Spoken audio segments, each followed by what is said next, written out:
Hello and welcome back. Come in quickly before the rain finds you. Tonight the sky has a great deal to say. Heavy rain, rolling thunder, the whole evening wrapped in the deep, steady sound of a real summer storm. But you are going somewhere safe from it. An old farmhouse at the end of a long country lane with a tin roof that turns rain into music and thick stone walls that have weathered 100 storms exactly like this one. You do not need to remember anything. You do not need to follow anything closely. You only need to breathe in and out, in and out.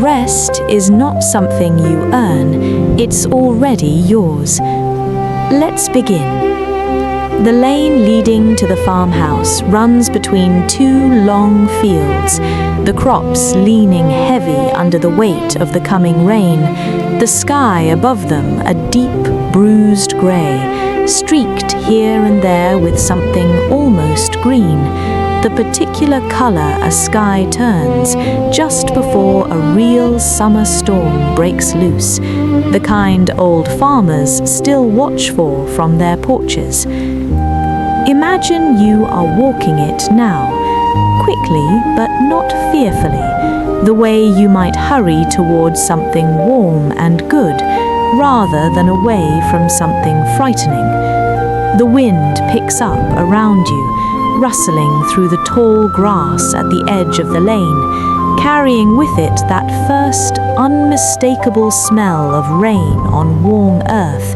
rich and clean and somehow ancient, the same smell that has announced storms for as long as there have been storms to announce, and farmhouses built sturdy enough to weather them. Far off, low over the hills, a soft rumble of thunder rolls across the horizon, distant, slow, more felt than heard, like the whole sky clearing its throat before it truly begins to speak. It is not close, it is not sharp, it is simply large and slow, and somehow strangely comforting. The sound of something powerful that has absolutely no interest in hurrying, taking exactly as long as it needs to cross the wide waiting sky above these hills. Swallows dip low over the fields around you, gathering the last of the evening's insects before the rain arrives in earnest, their wings cutting quick, easy arcs against the darkening sky.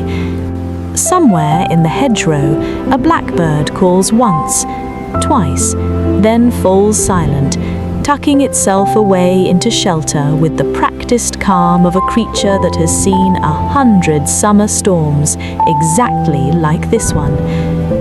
The old stone markers along the lane, worn soft by centuries of weather, seem to lean slightly toward the coming rain, as though welcoming it, the way old friends welcome each other, familiar, expected, entirely without alarm. You quicken your steps just slightly, not out of worry, but simply because the farmhouse ahead looks so warm, its windows glowing gold against the darkening sky, smoke curling from its chimney, and you are eager in the pleasant way children are eager to be inside before the rain truly begins. And then, just as you reach the gate, it does begin. Not gently this time, but all at once, a heavy, generous rain, falling in full, steady sheets, drumming hard against the ground,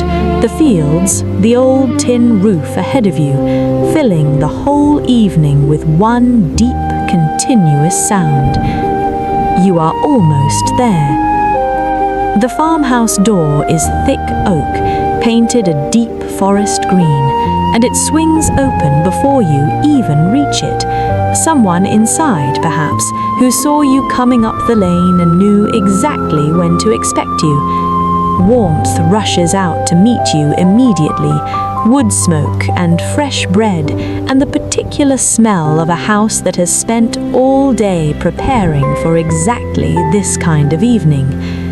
You step inside, and the door closes firmly behind you, and just like that, the storm becomes something else entirely. No longer something to hurry away from, simply something to listen to, safely from the warm, dry other side of thick stone walls.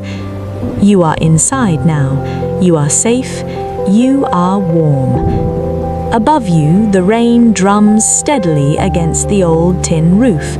Not a harsh sound at all once you're safely beneath it, but something closer to 1,000 small, steady drums playing the same unhurried rhythm over and over, filling the whole house with a deep, continuous hush.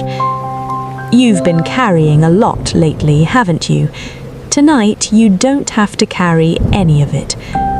Tenderly, you can let go now. There's nothing left to hold. The kitchen is large and low-ceilinged, with thick wooden beams overhead and a great iron stove glowing warm in one corner.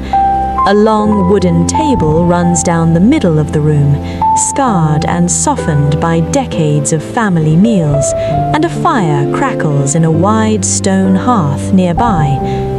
From the old iron stove, the smell of fresh bread still lingers in the air, a loaf cooling on the windowsill, despite the rain streaking the glass just beyond it.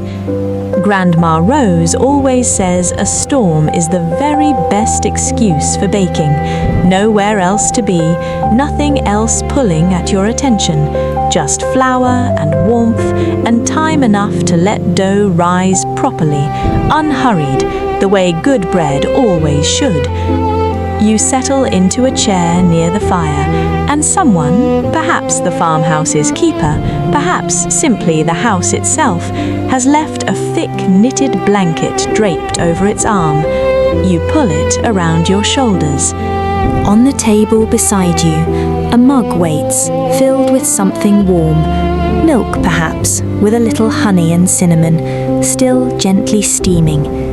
You wrap both hands around it, feeling the warmth settle into your fingers, and take a slow sip. It tastes like childhood evenings, like being tucked in by someone who loved you completely, like the particular safety of being indoors while something large and loud happens outside, utterly unable to reach you. Above the steady drum of rain on the tin roof, thunder rolls again, closer now, but still slow, still unhurried. A long, low roll that seems to move across the whole sky at once, rather than crack sharply from any single point. It rumbles for a long moment, deep and full, then fades gradually into the rain again, the way a wave rises and falls back into the sea. Above the mantel, a row of old photographs watches over the kitchen, their frames slightly tarnished with age. Grandma Rose as a young girl, standing in this same doorway during some long-ago summer storm, grinning fearlessly at the camera. Her own mother beside a much younger version of this very stove. A whole line of faces, generation after generation, who sat exactly where you're sitting now, waiting out exactly this kind of weather, each of them in their own time, learning the same simple lesson, that a heavy storm, weathered somewhere warm and sturdy, is rarely something to fear at all. Wistful, there's something quietly comforting in that, knowing this particular scene has played out so many times before. The rain, the fire, the warm mug in steady hands. It is, in its own way, one of the oldest and safest rituals there is, repeated so many times across so many generations that the house itself seems to have absorbed the comfort of it into its very walls. Tenderly, there are people like that in the world, even when it doesn't feel like it. quiet watchers in small farmhouses and small kitchens, making sure the way stays warm and dry for whoever needs it, storm after storm, generation after generation. Wistfully, one photograph, slightly larger than the rest, shows the farmhouse itself, taken decades ago during what the family still calls the Great Storm. 3 full days of rain, they say, heavier even than tonight's. And yet there the house stands in the photograph, exactly as sturdy and unbothered as it stands around you now. Empathetic. You've been carrying a lot lately, haven't you? Tonight, you don't have to carry any of it. You've done enough today, more than enough. Tenderly, rest is not something you earn, it's already yours. Thoughtful, let me tell you a little about this farmhouse as the rain drums steadily above us and the fire keeps us warm. This house has stood at the end of this lane for nearly 150 years, built by a family who understood, better than most, how to build something that could weather anything the sky decided to send its way. Stone walls 3 feet thick, a roof built to shed even the heaviest rain in minutes, deep foundations that have never once shifted through storm after storm after storm. Softly, the current keeper of the house, a warm, weathered woman everyone simply calls Grandma Rose, has lived here her whole life and has weathered more storms than she could ever count. She says she stopped being frightened of thunder a very long time ago, somewhere around the summer she turned 7, when her own grandmother taught her a small trick for making peace with it. Gently, would you like to hear it? Wistfully, she said whenever the thunder rolls, you simply count the seconds between the flash of lightning and the sound that follows. Slowly, steadily, 1 breath per number. It works, she says, precisely because it gives you something small and certain to do right in the middle of something large and uncertain. And that small, certain task is often all a worried mind really needs. The longer the count, she said, the further away the storm truly is. And even when it's close, counting gives your mind something calm and simple to hold on to instead of holding on to worry. Thoughtful, would you like to try it the next time the sky lights up? Wistfully, she says she was staying with her own grandmother that particular summer, in this very house, in the very same attic bedroom that's waiting for you tonight. A storm far bigger than tonight's rolled through for 3 straight days, the one captured in that old photograph above the mantel, and she remembers being certain at 7 years old that the sky itself might be coming apart. Softly, her grandmother didn't tell her not to be frightened. She simply sat beside her on the edge of that same attic bed and taught her to count. Together, they counted through every flash that summer, 1 storm, then another, until counting itself became less about measuring distance and more about having something steady to hold on to, hand in hand, no matter how loud the sky got. Gently, by the 3rd day, she says, she wasn't counting out of fear anymore. She was simply counting because it had become a kind of game, a shared rhythm between her and her grandmother, something almost like a lullaby made of numbers instead of words. That grandmother has been gone many years now, but Grandma Rose says she still counts every storm that passes through, and every time she does, she feels, just for a moment, exactly as held and exactly as safe as she did at 7 years old, in that same attic room, hand in hand with someone who loved her completely. Pause. There. Did you see it? A soft flash of light somewhere beyond the curtains, brightening the room for just a moment. Now count, slowly, with me if you like. 1, 2, 3, 4, 5. And there, the thunder arrives, low and rolling, a long, warm rumble rolling across the sky, taking its time, in no hurry at all. 5 seconds. That's nearly a mile away already, far enough to simply enjoy the sound rather than mind it. Grandma Rose says she still counts, even now, even after all these years, not because she needs to anymore, but because it's become a comfort in itself, a small, steady ritual shared with a grandmother long gone, still bringing a little peace on stormy nights like this one. Perhaps you might borrow her trick tonight too. Each time the sky flashes, count slowly, breathe steadily, and let the thunder arrive in its own unhurried time, exactly as far away as it truly is. Pause. Outside, past the kitchen window, the old barn stands solid against the storm, its own wide roof shedding rain in heavy, steady sheets. Inside, the animals have long since settled for the night, a pair of horses standing calm in their stalls, unbothered by the thunder, having heard 1,000 storms exactly like this one. The farm cats have tucked themselves into the hayloft, curled together in a warm, dry corner, utterly unconcerned with the noise outside. Even the chickens, usually easily startled, have simply gone quiet, tucked safely into their coop, trusting completely in walls that have never once let them down. There is something deeply reassuring in the calm of animals during a storm like this. They don't understand thunder the way we sometimes try to, as a warning or a danger.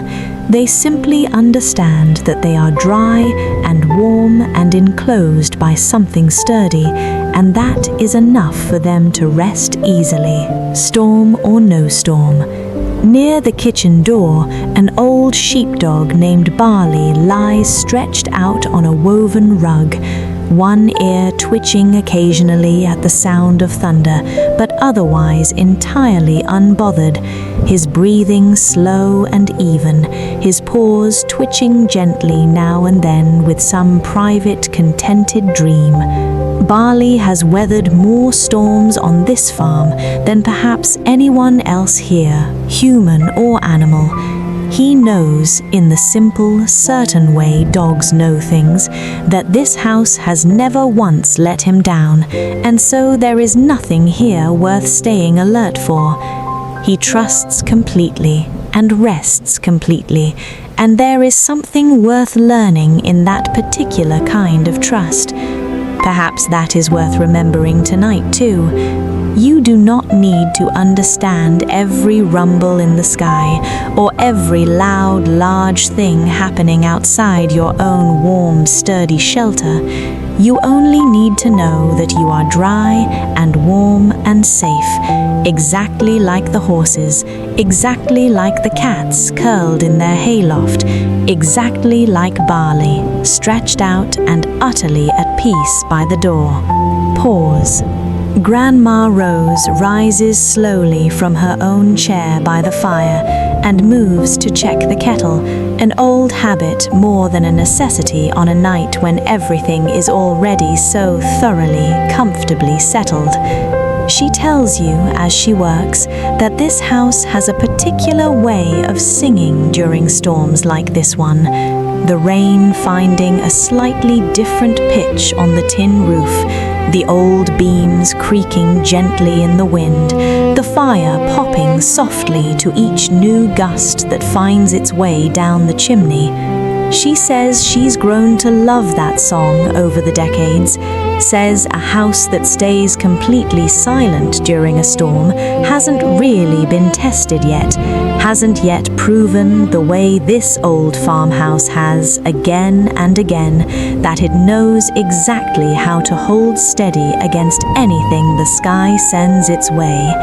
Perhaps you are a bit like this old farmhouse tonight, weathering something large and loud, finding your own way of holding steady, creaking gently here and there, but never once in any real danger of coming apart. The storm will pass, and the house and you will still be standing, warm and dry and exactly as sturdy as you were before it began. Pause. Thoughtful. Through the kitchen window, you can just make out the covered porch that wraps around the front of the farmhouse, where an old brass weather vane spins slowly atop its post, tracking the wind that drives the rain sideways in long silver sheets. Beside the rain steps, a simple rain gauge, half buried in climbing ivy, has already filled well past its usual summer mark, proof, if anyone needed it, that tonight is a proper, deep, restorative kind of storm this farm has always known how to weather. Grandma Rose says she likes to check that gauge every morning after a storm like this, not out of worry, but simply out of a quiet, satisfied curiosity, a way of measuring, gently, just how much the land has been given to grow on. Heavy rain, she says, is rarely something to dread. More often, it's simply the sky doing its own generous, unhurried work. The porch itself stays dry beneath its wide, sloped roof, two old wicker chairs facing out toward the fields, exactly the kind of place you might sit on a calmer evening, watching swallows instead of rain. Tonight, they sit empty, patient, waiting for the storm to pass, the way porches always do.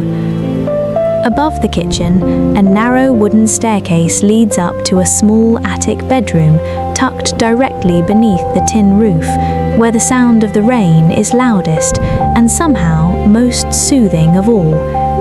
If you like, imagine climbing it now, slowly, the blanket still around your shoulders, one hand trailing along the worn wooden banister. The stairs creak gently underfoot, an old familiar sound, blending easily with the steady drum of rain just above your head.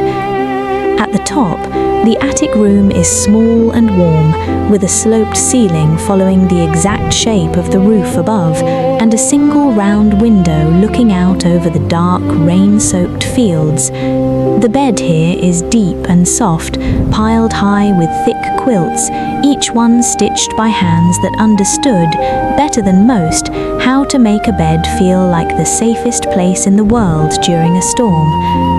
You climb in slowly and pull the quilts up around you. Above you, close now, close enough to feel almost like a blanket of sound itself, the rain drums steadily against the tin roof, heavy and full and entirely unbothered by anything at all. In a smaller bed tucked into the opposite corner of the attic, a young cousin, perhaps 7 or 8, already sleeps soundly, one arm flung over the edge of the mattress, a well-loved stuffed sheep tucked against his chest. He hasn't stirred once, not even during the last long roll of thunder.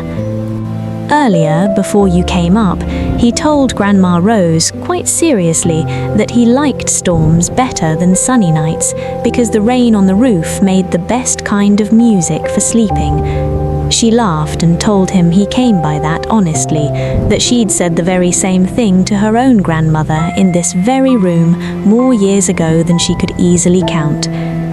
There is something instructive in a child who has learned, this early, that a heavy storm is something to welcome rather than fear. Perhaps by morning you'll have learned a little of that same trust yourself. Thunder rolls again somewhere beyond the window, and without needing to be told, you find yourself counting. 1, 2, 3. 4, 5, 6, 7. Further away this time. The storm, unhurried as ever, is already beginning its slow drift onward toward some other lane, some other farmhouse, some other warm kitchen where someone else will pour their own cup of something warm and listen and count and rest. But it isn't finished with you yet. The rain continues, heavy and steady, and that is exactly as it should be. A good, deep storm rarely hurries. It takes its time, the way all truly restorative things do. A while later, another flash brightens the round window briefly, and you find yourself counting again, slower this time, more from habit than need. 1, 2, 3, 4, 5, 6, 7, 8, 9, 10. Further still, the storm continues its slow, generous drift across the hills, unhurried as ever, taking its rain with it gradually, gently, the way it always does. Through the round window, past the streaking rain, you can just make out a single light in the far distance, a neighboring farmhouse, tucked into its own fold of the hills, its kitchen window glowing warm and small against the dark, storm-soaked fields between you. You'll likely never know who lives there, never share a cup of tea by their fire, or hear their own family's stories about storms weathered long ago. And yet there is something quietly companionable in simply knowing they're out there too. Another warm, sturdy shelter, another family gathered safely away from the rain, another old house singing its own particular storm song tonight. The countryside is full of lights like that, scattered across the dark, each one holding its own small, ordinary evening. Someone reading, someone baking bread, someone teaching a child to count between lightning and thunder, exactly as Grandma Rose once was taught herself. You are never quite as alone in a storm as it sometimes feels. Somewhere near and somewhere far, other warm windows glow steadily right alongside your own. Let the sound wash over you now, not as something loud or large or requiring your attention, simply as a deep, steady rhythm filling the whole night with one continuous, comforting hush. Grandma Rose's chair creaks softly downstairs as she settles back beside the fire, content in her own quiet way to sit up a while longer, listening to her old house sing its familiar storm song, exactly as it has every summer of her long life. The horses stand steady in their stalls, the cats remain curled warm in the hayloft, the chickens rest quiet in their coop. The whole farm, every corner of it, has settled into the same deep, unhurried calm. Perhaps somewhere in your own life there is a storm of some kind rolling through right now too, something large or loud or a little overwhelming. If so, know this: even the biggest storms are simply weather. They arrive, they do their work, and eventually, always, they pass. And in the meantime, you are allowed to be exactly like this old farmhouse, sturdy and dry and warm, weathering it steadily, one deep breath at a time, without needing to fully understand every rumble overhead. Rest is not something you earn. It's already yours. It was always yours. It will be waiting for you again the next time you need it, and the time after that, and every time after that. Pause. Your body feels heavy now, sinking into the deep quilts, the steady drum of rain on the tin roof blending with the slow, occasional roll of thunder, further away now with each passing minute, each one a little softer, a little further, a little more forgivable than the last. There is nothing more you need to hear. There is nothing more you need to imagine. I will stay here with you a while longer, speaking softly so you do not need to listen closely anymore. Just let my voice fade into the rhythm of the rain, like thunder fades into distance, like everything else in this old farmhouse that exists simply to keep you warm and safe through the night. Downstairs, the fire has burned low, glowing a deep, steady orange, giving off just enough warmth to keep the whole farmhouse comfortable until morning. The bread on the windowsill sits cooling in the dark kitchen, waiting patiently for whoever wakes first. The old photographs above the mantel keep their same quiet watch, generation after generation, exactly as they always have. Every sound in this house tonight belongs to the same slow, unhurried rhythm. The rain on the roof, the fire settling in the hearth, the old beams creaking gently in the wind, your own breath, slowing now, matching all of it perfectly. Pause. If your thoughts drift now, let them drift slowly, the way the storm drifts onward across the hills, unhurried, spreading its rain evenly, taking exactly as long as it needs to. If your thoughts settle on something, let them settle softly, the way the horses settled in their stalls, entirely unbothered, entirely at ease. You do not need to hold on to anything tonight. You do not need to let go of anything either. Tenderly, you may simply rest, exactly as you are, exactly where you are, held steady by walls that have weathered 100 storms and will easily weather this one too. Barley shifts slightly on his rug by the kitchen door, one ear twitching once, then settling again into deep, easy sleep. The young cousin in the corner bed hasn't stirred, the stuffed sheep still tucked beneath his chin. The old photographs above the mantel watch over the quiet kitchen, generation after generation, all of them once exactly where you are now. The bread on the windowsill has finished cooling. The weather vane spins slowly atop the porch. The rain gauge fills steadily, patiently, doing its own small, unhurried work in the dark. Every corner of this old farmhouse and everyone resting within it has settled into the very same deep, unhurried calm. In, out, in, out. Pause. Beyond the farmhouse walls, out across the dark fields, the heavy rain does its own quiet, essential work, soaking deep into soil that has waited all summer for exactly this kind of generous, unhurried storm. The crops lean gratefully under its weight, roots drinking what they need, growing steadily in ways no one will fully see until morning.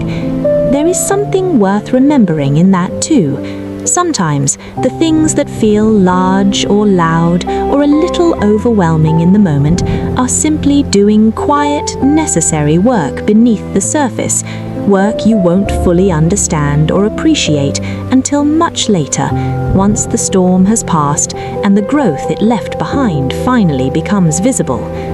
Grandma Rose always says the heaviest storms grow the best harvests. Not the gentle showers, she says, but the deep, generous, thunder-rolling kind. The kind that seems almost too much in the moment, but leaves everything greener, richer, and steadier once it finally moves on.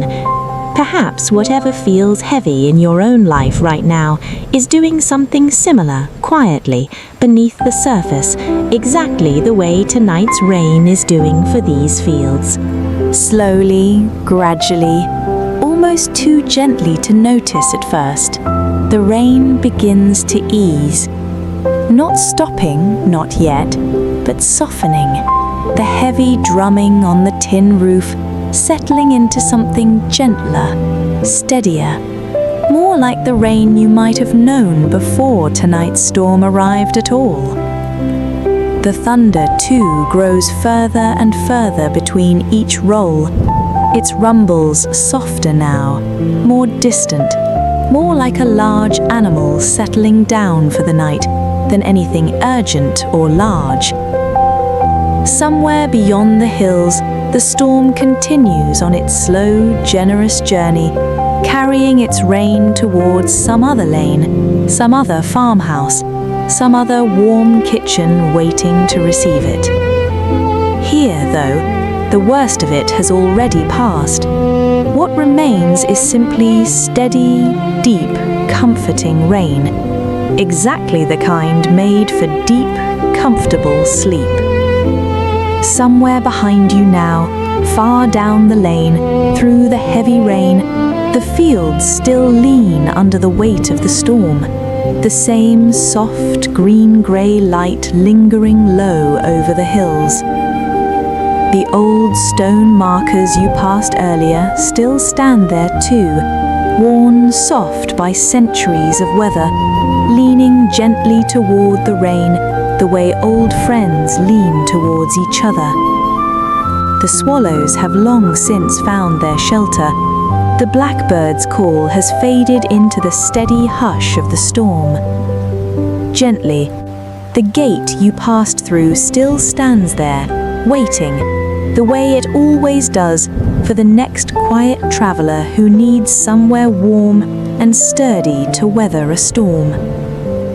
The farmhouse will be there again too, whenever you need it, patient, unhurried, ready to hold steady around you for as long as you need it, any stormy night you need it.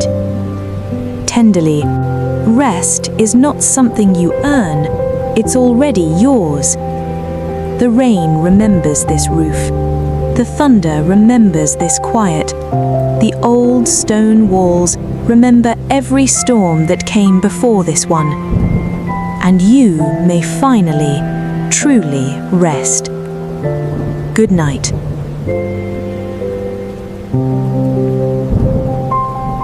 Thank you.